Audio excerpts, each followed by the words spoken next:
All right, in this short video, I'm going to be answering two questions.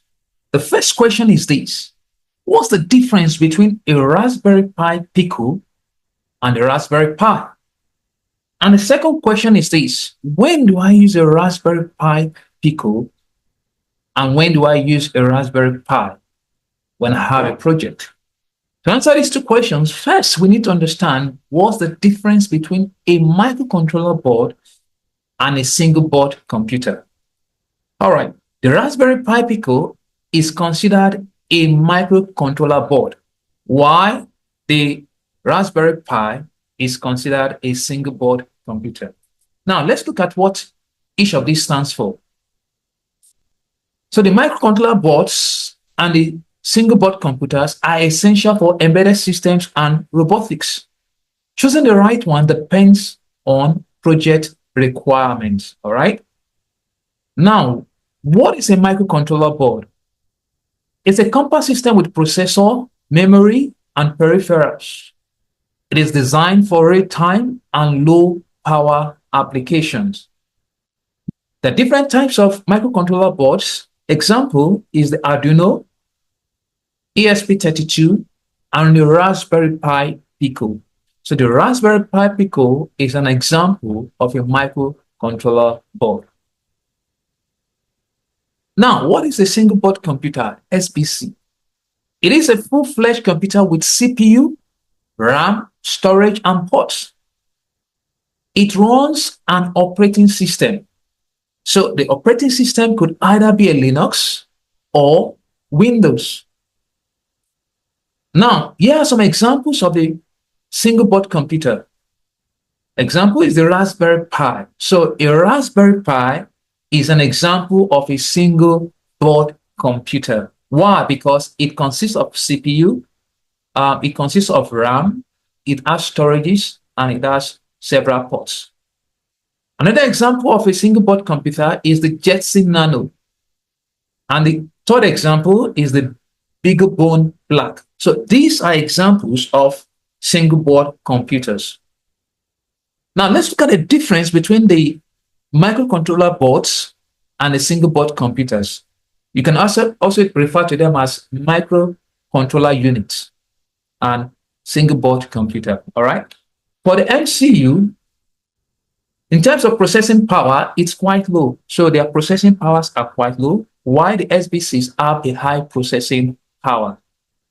The OS support, most MCU does not require an OS to operate. However, for the case of the Raspberry Pi Pico, you can install a MicroPython which serves as an OS in the microcontroller. Whereas for the SBC, it has a full-fledged OS system, for example, Linux or Windows. For memory storage, the MCU have very low memory storage or capacities in kilobytes and megabytes, while the SBC, they have memory and storage capacity in gigabytes. For connectivity, you can connect your components or devices to your MCU using your GPIO pins or your UHF. All right. In case of the SBC, you can connect with it through Wi-Fi or the HDMI cables or ports. Power consumption for the MCU is quite low compared to the SBCs. Now, common uses. The microcontroller units are used for IoT robotics, while the SBCs are used for AI, vision processing, and big-time automation. Now, let's look at how to choose the right one for our robotic project. Now, for example, we have a traffic light here. So for this traffic light, you're just looking at a simple traffic light that just controls when the car should move from red, orange, green, all right? Controls maybe 4 lanes or 3 lanes. You could use a microcontroller unit in this particular project. Whereas if you're thinking about an intelligent traffic light system that not just controls the movement of traffic, but also incorporates computer vision and AI, either for plate number recognitions or for some statistical analysis, counting the number of cars that have passed through the lanes and all of that, looking at when the lane is busy and all of that, then you need something like the SBC, single board computer, for this particular application. Let's look at another example. Okay. Now, coming to agriculture. So, for your smart irrigation system, where you just want to control how your water gets to your plants, an MCU, that is microcontroller unit, is okay for a simple smart irrigation system. Whereas if you are looking at this smart robot for disease detection, you require a single board computer in this case. Why? Because you'll be handling things like computer visions and AI, either for disease detections and all of that. So you need an SBC in this case. Now, bear in mind, in some cases, you might need to combine the MCU and the SBC. Now, let's look at this smart autonomous robot. Okay, for this smart autonomous robots, it will combine the MCU and the SBC. Now, the SBC can be used for computer visions, just like object detection and more complex algorithms. The SBC can take care of that.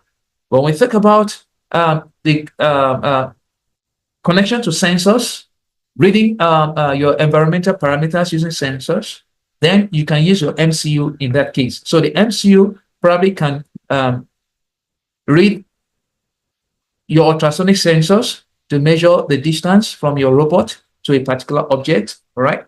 The MCU can be used for controls of the movement of the robot. Why? Because they are more applicable for real-time application. When you want speed, the MCU can handle such tasks. But when you want large data processing, then you need to use the SBC. For more complex algorithms, you need to use the SBC. In conclusion, the MCU are best for low power, real-time tasks, while the SBC are for AI, multitasking, and high computing. Hence, for you to determine what to use for your particular project, either example of the MCU, which is the Raspberry Pi Pico, or the single board computer, which is the Raspberry Pi. You need to determine what your project needs, and hence it will help you determine which is the right one for you. I hope this helps and this has answered the question. So again, the Raspberry Pi Pico is a microcontroller board, while the Raspberry Pi is a single board computer, right? And if you're doing a very big task that has to do with image processing, visions, computer visions, the SBC will be more suitable for that. While you're doing some low application task or real-time task, then your Raspberry Pi Pico will be more suitable for that. Thank you, and see you in my next video. Bye.